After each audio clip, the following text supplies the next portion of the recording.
সুলতান সালাউদ্দিন আব্দুল আজিজ মসজিদ হচ্ছে মালয়েশিয়ার সেলাঙ্গরে অবস্থিত একটি রাষ্ট্রীয় মসজিদ। এটি দেশটির বৃহত্তম মসজিদ। মসজিদটি সুলতান সালাউদ্দিন আব্দুল আজিজের নেতৃত্বে গঠিত হয় যখন তিনি 1974 সালের 14 ফেব্রুয়ারি শাহ আলমকে নতুন রাজধানী সেলেঙ্গর ঘোষণা করেন।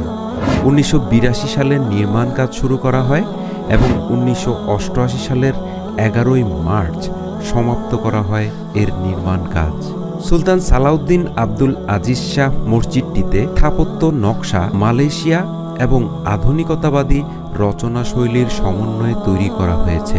মসজিদটিতে যে কোনো সময় 24,000-এর অধিক সংখ্যক মানুষের নামাজ আদায় করার সুবিধা রয়েছে। কুয়ালালামপুরের কিছু সুবিধাজনক স্থান থেকে উজ্জ্বল দিনে মিনারটিকে যথেষ্ট পরিমাণ বড় দেখা যায়।